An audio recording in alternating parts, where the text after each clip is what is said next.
Have you ever felt your dignity torn from you while those in power laughed?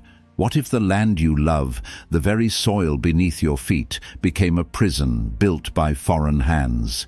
Freedom crushed beneath polished boots, patriots reduced to silence, the helpless, women, children, the elderly, forced to bow their heads to men who believe themselves born superior. The British Crown calls it order. We call it humiliation. Have you ever felt powerless? Stay with me. Imagine farmers, poor but proud, watching their homes burned for speaking the word liberty. Imagine mothers begging soldiers to spare their sons and seeing only smirks in return. This is a struggle written in blood and tears, a betrayal that scars the soul of every patriot. What you are about to hear may shock you, because some evils are not satisfied with stealing land or labor. Some evils hunger for flesh, for control, for the destruction of every last fragment of dignity. And in the shadow of red-coated tyranny, a monster hides behind medals and noble birth. A man who believes rebellion must be punished in the most vile ways imaginable. Stay with me until the end, because now we must step into the darkest chamber of this oppression. Welcome, my fellow patriots. From which city are you watching today? Check if you're already subscribed. Give this video a like. And now, let's begin our story. Aiyana Red Leaf had always believed the land could hear the cries of its children. She felt its heartbeat through the earth, an unbroken promise of dignity and independence. But the night they came, that promise was ripped away. British soldiers, mounted like wolves dressed in scarlet, stormed her family's cabin with torches raised high, laughing as terror spread through the darkened woods. Her father, a humble blacksmith yet fierce patriot, roared in defiance. Chains answered him. Her younger sister cried as rough hands seized her. Aiyana threw herself at the redcoats, nails and fists flashing with desperate courage. Her rebellion lasted seconds. A rifle butt struck her skull, and she tasted blood and dust as liberty slipped from her grasp. When she woke, cold iron, shackles gripped her wrists. The world smelled of stone, sweat, and fear. Aiyana was dragged into a hidden fortress, Blackthorn's domain. Voices echoed through long corridors like whispers from hell, the house of pleasures, a cruel joke carved into reality. What stood before her was not a house. It was a tomb for hope. Women, patriot daughters, native girls, widows, innocents, lined the shadows. Their bodies bore the marks of British arrogance, bruises like purple thunderclouds, burns shaped like the king's crest. Some stared blankly, spirits shattered. Others trembled, still clinging to a thread of rebellion. Every breath they took was a battle for survival. Every tear was a reminder of the humiliation forced upon them. Captain Edmund Blackthorn watched Aiyana with a predator's satisfaction, pale eyes void of humanity. His boots were polished with the pride of cruelty. "Another rebel flower," he sneered, lifting her chin with his gloved fingers. "You will learn to bloom for the crown." She spat in his face. For that, he smiled. But Aiyana would not surrender. Even as soldiers yanked her away, even as she witnessed the disgrace inflicted on her people, the fire inside her refused to dim. She remembered her father's words. Freedom must survive in the heart before it triumphs on the battlefield. Her wounds burned. Her rage became fuel. The humiliation she suffered began to transform into purpose, something sharper than the chains that bound her. Every insult fed her determination. Every scream around her carved deeper the truth. Liberty was worth any sacrifice. The British wanted obedience. She would give them defiance. They wanted silence. She would become the voice that awakened rebellion. Aiyana surveyed the prisoners, the sisters in suffering fate had given her. She saw warriors hidden behind tears, broken wings, yes, but wings that could rise again. Somewhere in the darkness, she knew her captors feared that rise more than anything. That fear was her weapon. The journey to reclaim dignity had begun. Decisions would be made, secrets unveiled. A hidden truth yet to be revealed would shake the very core of tyranny, because even a single spark can burn down an empire. Aiyana learned quickly that night never brought rest inside Blackthorn's fortress. When the torches dimmed and the moonlight crept through the barred windows, terror awakened. Heavy boots echoed in the corridor, keys rattled, every prisoner froze, breath held tight inside trembling chests. Because darkness belonged to Captain Edmund Blackthorn. He arrived like a serpent gliding through shadows, the redcoat officers behind him smirking with sick anticipation. His voice oozed contempt. His choices were deliberate. The cruel tip of his glove would rise, pointing at a woman whose silent prayer had just died on her lips. Soldiers dragged her away as Blackthorn savoured each tear, each plea, each moment of degradation. To him, the cries were entertainment. To him, this was control. Power, domination over a conquered people. He preached that rebellion deserved punishment beyond death. He declared that the wild daughters of the colonies should kneel, not speak. Their dignity stolen, their liberty assaulted, their identity shattered. Shame became a weapon sharper than any sword. It was humiliation designed to break every spark of independence remaining in a patriot's soul. Aiyana watched the nightmare unfold night after night. The fortress walls heard things no living being should hear. The British officers laughed as if suffering were a joke gifted by the crown. Blackthorn forced his men to celebrate cruelty, to see these women as nothing but spoils of war. He claimed their rebellion made them undeserving of humanity. He believed that by crushing their spirit, he could erase the very idea of resistance. But something else happened instead. Aiyana held the broken hands of those returned to the cell, whispering strength into their wounds. She promised that the land remembered them. That dignity could rise again, even from ashes. She wiped tears, shared warmth, and gave courage where fear tried to breed silence.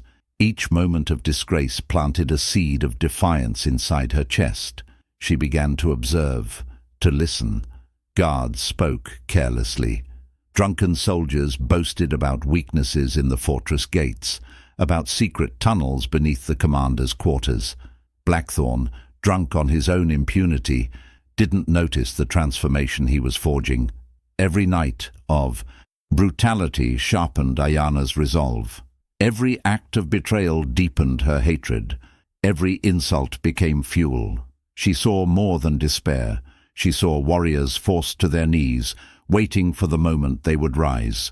She learned their names, their stories. She found unity where Blackthorn wanted division. Aiyana understood that survival itself was an act of rebellion, and one day rebellion would turn into justice.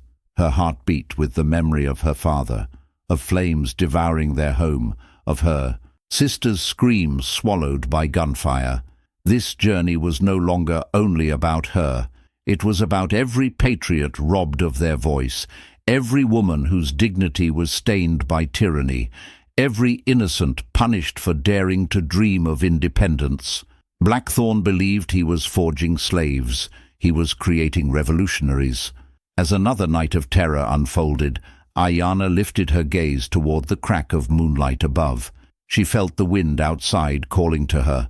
Freedom was not gone. It was simply waiting. A revelation formed in her mind. A hidden truth she clung to. Tyranny always fears the moment the oppressed discover their strength. The moment was coming. Right. The flame of freedom lives in me. Aiyana noticed her before anyone spoke of her. A young woman curled against the damp stone wall, eyes wide but lifeless, throat scarred by invisible knives of terror. Her lips trembled when the soldiers passed, but no sound escaped. Silence was her prison now, not by choice. It had been ripped from her, just like everything else. Elizabeth Carter, a daughter of the colonies, a patriot whose courage had once been loud. Aiyana knelt beside her one night after Blackthorn dragged another soul into darkness. Elizabeth's hands shook, fingers tracing bruises that told stories her voice no longer could. Aiyana gently covered those trembling hands, feeling the echoes of pain beneath her palms. Elizabeth flinched at first, as if kindness were a forgotten language, but gradually her gaze met Aiyana's, two flames recognizing each other. Aiyana whispered, soft yet fierce, that independence begins in the heart, that no tyrant can steal a spirit that chooses not to break. A tear slid down Elizabeth's cheek. She pointed to her own chest, then to Aiyana's. A silent vow, a shared heartbeat, a promise stronger than fear. It was a pact forged in disgrace, but destined for transformation. If a moment arrived, any moment, they would not leave this world without striking back. They would rise, even if battered. They would resist, even if cornered. They would choose rebellion over surrender. Through small gestures and stolen glances, Aiyana learned her story. Elizabeth had screamed until her voice died, defending her mother from the crown's brutality. Her sacrifice had cost her speech, but not her dignity. She still dreamed of liberty. She still believed that chains could be shattered. Her silence became a symbol, not of defeat, but of endurance. Aiyana shared memories too. Her father's calloused hands shaping iron for Patriot blades. Her sister's laugh echoing in the forest. The betrayal of soldiers who saw colonists as less than human. The journey that had turned her into a prisoner of war, but not a slave. Together they watched as the British mocked prayer, insulted honor, and treated women like trophies of conquest. Yet while the enemy believed they were crushing hope, what they truly nurtured was the spark of uprising. The shame forced upon them did not kill their spirit. It fueled it. In whispered breaths and silent oaths, the cell began to shift. Eyes once hollow, now glimmered with secrets. Small alliances formed under the noses of arrogant men. Every whisper carried a revelation. Every scar held a decision waiting to be made. What the enemy perceived as weakness was becoming a force ready to ignite. Elizabeth pressed a hand to Aiyana's heart. Aiyana did the same to hers. No sound passed between them, yet a vow thundered loudly. Liberty or death, dignity or nothing. Because a people who have lost everything except the will to fight are the most dangerous adversaries of tyranny. Somewhere beyond those cold walls, dawn was waiting, and dawn always brings consequences. Whispers travel faster than footsteps in a place built on terror. Even chained spirits find ways to speak through fear.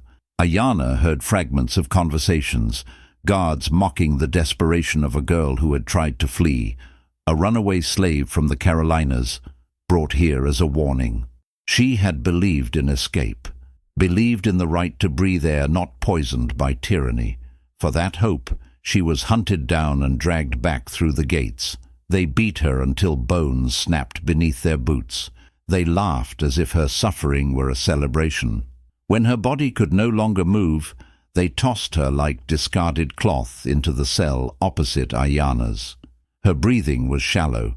Her eyes stared at the dirt floor, as though searching for a door hidden beneath it. Aiyana crawled toward her, while Elizabeth pressed trembling hands to her own heart, praying for a miracle that would not come. The girl, barely alive, gripped Aiyana's wrist. Her skin burned with fever, and blood covered her fingers. She tried to speak, but agony had stolen her voice. Instead, she pushed something into Aiyana's hand, a scrap of fabric wrapped around a charcoal sketch. Moments later, her head fell. Her final breath escaped in silence. The British stole her life, but not her message. Aiyana unwrapped the cloth with caution, lines drawn in urgency, curves and marks forming something more than imagination, tunnels, ancient passages beneath the fortress, forgotten by the British, remembered by the oppressed. A revelation carved in charcoal, a hidden truth capable of turning prisoners into rebels. Her heart pounded, her mind sharpened. Escape was no longer a fantasy. It was a plan waiting for courage. She folded the drawing and hid it in the only sacred place she had left, against her, skin beneath the torn fabric over her chest. If they found it, death would come swiftly. Yet the price of independence was always sacrifice. The journey to reclaim liberty demanded danger. Every decision now carried the weight of every patriot woman locked in those walls. Elizabeth watched her carefully. The silent question in her eyes received an answer when Aiyana revealed the corner of the sketch, just enough for hope to ignite. Elizabeth's fingers curled into fists. She nodded once, her expression transforming from sorrow into steel. The nights that followed became reconnaissance, counting guards, marking the rhythm of the keys, observing which soldiers stumbled in drunken arrogance and which stayed alert. Each night of disgrace strengthened their resolve. Each scream that echoed in those corridors reminded them that shame would not define them, it would forge them. Aiyana began to train her body in secret, stretching chains to their limits, preparing for the moment the locks would fail. Hunger clawed at her stomach. Exhaustion bit into her bones. But rebellion thrives where tyrants believe nothing can grow. The tunnels were real. The possibility of escape was alive. The unknown waited in darkness, a path to dignity or a grave beneath British stone. Aiyana chose belief, chose risk, chose resistance, because a life lived in bondage is a life already buried. And as the moon rose higher each night, she felt destiny approaching, slow, unstoppable, ruthless, like the heartbeat of a nation yet to be born. The right moment would come, and when it did, the walls of Blackthorn's fortress would tremble. Nightfall dripped like a poison over the fortress. The soldiers celebrated cruelty with rum bottles and filthy jests, believing their power eternal. But the oppressed had made a decision. The journey of silent suffering was over. Rebellion demanded action. Aiyana's pulse hammered as the guard approached her cell again. His grin soaked in contempt, his arrogance blind to the storm rising behind her eyes. He reached for her, certain she was broken, certain shame had carved obedience into her bones. He didn't notice the thin chain she had quietly loosened day after day. He didn't fear the hands that once trembled. He should have. When he leaned close, Aiyana struck with the fury of a stolen nation. The chain wrapped around his throat. Shock replaced lust. He clawed for air that would never return. Her arms burned with effort, with rage, with sacrifice. His boots scraped stone. His fingers flailed, but no rescue came. He fell. Silence embraced him. Finally, justice tasted real. His keyring clattered to the ground. Aiyana grabbed it, heart roaring like a drum of war. She seized the musket from his limp arms. Elizabeth's eyes widened, not in fear, but in belief. Locks snapped open, shackles dropped like dead serpents. Women, once prey, rose as predators. Dignity straightened their backs, transforming despair into power. They had been beaten, mocked, insulted, degraded. Tonight they gave the humiliation back. The corridors that once echoed with cries of disgrace now trembled with vengeance. Aiyana led the charge, Elizabeth beside her, silent yet unstoppable. Patriots moved swift as shadows, scavenging bayonets, blades, and courage. Redcoats stumbled from their drunken stupor, confused by the uprising they never imagined possible. Their arrogance betrayed them. The women showed no hesitation. Some slashed throats before a single shout could leave a soldier's mouth. Others drove stolen bayonets into the hearts of monsters who once thought them helpless. Men who laughed at their suffering now choked on their own fear. Death glimmered in Patriot eyes, cold, righteous, deserved. Elizabeth fought like a haunting spirit, swift and merciless. Each strike carried the memory of every scream forced from her throat. She couldn't speak, but revenge gave her a new language. Aiyana fired the musket at a British officer who tried to flee, the thunder of the shot echoing like a declaration. Their independence had begun. Blood pooled on floors once meant to host pleasure. The fortress shook with the reality that tyranny bleeds like any other enemy. Freedom was still distant, the path to the tunnels uncertain. Blackthorn remained alive, and he would retaliate with hellfire. But tonight, fear had changed sides. Tonight, patriots became wolves, and the British tasted what rebellion feels like. Their journey was only beginning. Sacrifice would still be demanded. Betrayal might still lurk in the dark. Yet the revelation was undeniable. A spark had become a wildfire. Captain Edmund Blackthorn had always believed terror was enough to keep his victims crawling. He had convinced himself that dignity could be slaughtered with a single command. But when he saw the blood in his corridors and the iron glint of stolen weapons in the hands of the women he once called property, his certainty wavered. For the first time he felt something colder than the stone beneath his boots. Fear. He shoved it down and replaced it with rage. How dare filth defy the crown? His shout cracked like a whip across the great hall. Soldiers gathered in chaos, some half-dressed, most bleeding. The air stank of gunpowder and justice. Blackthorn's pale eyes twitched, hatred pulsing through every vein. Not one colonial worm leaves this place alive. Kill them all.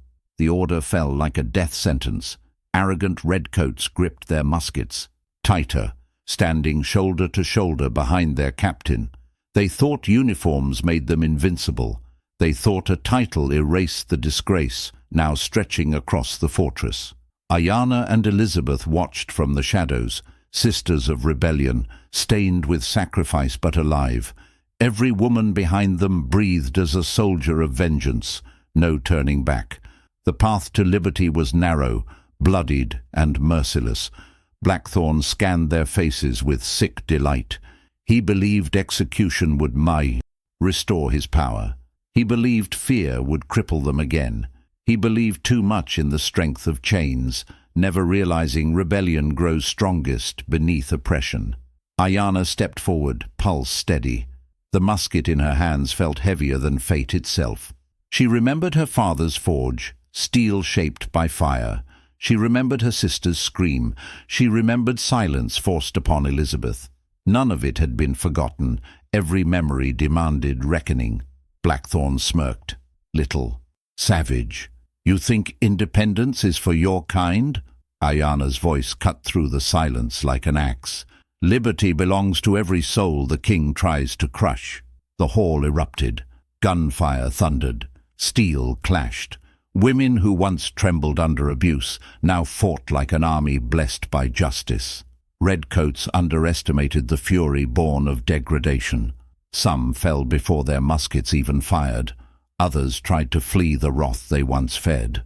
Elizabeth moved like lightning, silent but deadly. Every strike a revelation that dignity never truly dies. Aiyana fired again, rifle smoke coiling like a spirit rising toward the ceiling. Flames of rebellion surged through every heartbeat.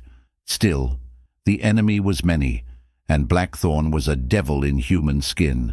He drew his sword, the blade reflecting his hatred, his corruption, his hunger for domination. He pushed through his terrified soldiers, determined to personally crush the uprising he had created. The women formed a line, wounded, breathless, but unbroken. Behind them, the entrance to the forgotten tunnels waited like the last hope of a nation not yet free. Aiyana's fingers tightened around the map beneath her clothes. The journey ahead demanded courage greater than any they had known. Blackthorn's laughter echoed, twisted and cruel. Die with your illusions of independence. The crown owns your final breath. But Aiyana stood firm. Elizabeth raised her broken voice, not with sound, but with the fire in her eyes. Around them, patriots braced for one final push.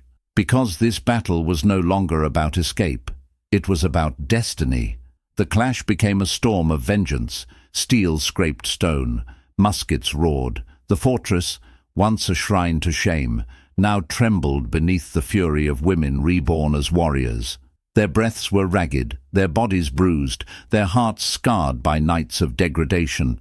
Yet hunger only sharpened their resolve. Trauma only fed their rage. They had lost everything except the will to rise. Aiyana charged forward, voice cutting through the chaos like a battle drum. They tried to break us. Now we break their empire. The cry ignited something primal. These were not captives anymore. These were patriots, against all odds, against all cruelty. Redcoats stumbled back in disbelief as the women they had once treated like possessions tore through their ranks with deadly precision. One soldier begged for mercy. Elizabeth answered with a swing of a stolen saber, her silence more terrifying than any scream. Another, Patriot, a grandmother who had watched helplessly while her family was butchered, thrust her bayonet into the stomach of a lieutenant who once mocked her prayers. Every strike carried years of humiliation turned into justice. Blood coated the floor like spilled truth. British uniforms ripped like lies exposed. The enemy's confidence dissolved into panic. These arrogant officers who once believed themselves gods now discovered they could bleed just as easily as the farmers they oppressed. Blackthorn roared orders drowned by fear. His men faltered. Some dropped their weapons and ran. Others fired blindly, hitting walls instead of rebels. They looked for a savior in their captain's eyes and found only madness staring back. Aiyana pushed onward, knowing each second mattered. The tunnels were still their only path to independence, but rebellion demanded they face the devil who created this hell. If Blackthorn escaped, the Crown would unleash a massacre across every Patriot village in by retaliation. The hidden truth was clear. Their survival meant his downfall. Elizabeth pointed toward the central staircase where the captain had retreated, dragging 2 soldiers to form a last barricade. Her eyes burned with a revelation more powerful than words. This battle must end with justice. The women advanced, united by a shared wound. Their transformation was unstoppable. They moved like a single force, liberty made flesh. More soldiers fell.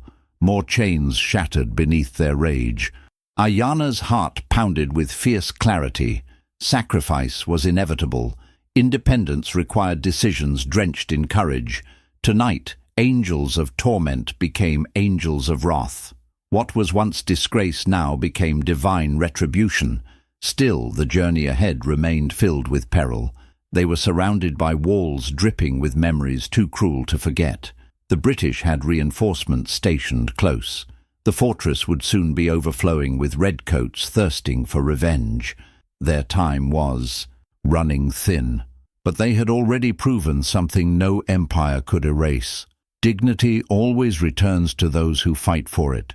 And as torches flickered over the battlefield, their souls blazed brighter than fire. They cornered Captain Blackthorn in the heart of his own darkness, where velvet curtains once hid disgrace, where his triumphs were measured in the tears of the helpless. Now, the predator staggered back, blood soaking his uniform, breath ragged under the weight of fear he had never known. Aiyana stepped forward, musket aimed and unwavering. Elizabeth stood at her side, silent as justice itself. The other women formed a circle, no longer prey, but judges of a tyrant's fate. Blackthorn's voice cracked. You don't understand. I served the Crown. Aiyana struck him across the mouth with the musket's stock. You served your own cruelty. He scrambled backward, boots slipping on the blood he had spilled. His arrogance shattered, his pale eyes wide with humiliation. The same chains he once used to shackle innocence rattled in Aiyana's hands as she seized him by the collar and slammed him against the cell bars.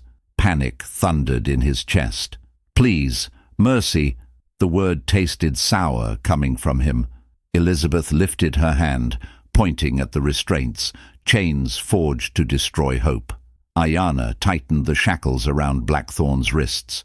Metal bit into his flesh, the sound of tightening bolts echoing like divine judgment. He screamed. The fortress walls, once filled with women's agony, now returned his cries like a cruel hymn. He begged forgiveness. He promised surrender. He swore obedience. Every plea sounded like a mockery of the suffering he inflicted.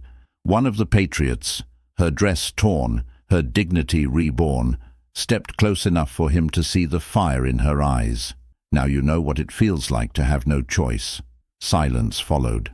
Aiyana pulled the chain upward, threading it through the iron hook above, the same hook he used to display ownership over their bodies. Blackthorn choked as his feet lifted from the floor. The humiliation he forced upon others now wrapped around his throat. He kicked, clawed, eyes bulging. No one moved to help. Elizabeth watched him without a single tear. Her silence had become a blade sharper than steel. Blackthorn's struggles slowed, then ceased. His lifeless body hung suspended by the instruments of his own wickedness, an empire of cruelty collapsing with his last breath. The women did not cheer. Victory felt too heavy for celebration. They stood as guardians of a justice born from suffering, breathing the bitter truth of necessary vengeance. Aiyana let go of the chain. Her hands trembled, not with doubt, but with the weight of what must still be done. The hidden tunnels waited beneath them, the only road toward independence. British reinforcements would soon arrive. The struggle for liberty was far from over. Yet in that moment, the fortress felt different. It no longer belonged to a king. It belonged to those who had reclaimed their dignity with fire. Aiyana looked to the women she now called patriots. Their journey continued. Sacrifice waited. But rebellion had won its first true battle. Flames devoured the fortress that once swallowed hope. Fire crawled over every stone, consuming the shame, the disgrace, the cruelty carved into those walls. Smoke rose like a signal to the sky, a declaration that oppression can burn just as easily as paper decrees from a distant king. The night glowed with the promise of a new dawn. Aiyana stood at the front of the group, Elizabeth beside her, and dozens of patriots, wounded but unbroken, marching into the cold air of independence. Their chains lay behind them, melted by courage. Every breath tasted like rebirth. "Freedom lives here," they shouted into the wind, voices merging as one spirit.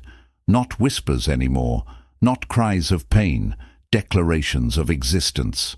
The British Empire had thought humiliation would extinguish their dignity. Instead, it forged rebellion. Instead, it created warriors ready to sacrifice everything for liberty. The journey ahead would be perilous. Betrayal would come. Blood would be spilled. But tonight proved that even in the deepest darkness, courage rises. Aiyana held tightly the stolen lists, names of daughters, sisters, mothers taken by the crown's greed. Every name a vow, every line a mission. Tyranny had awakened a fire it could not contain. The colonies would hear what happened here.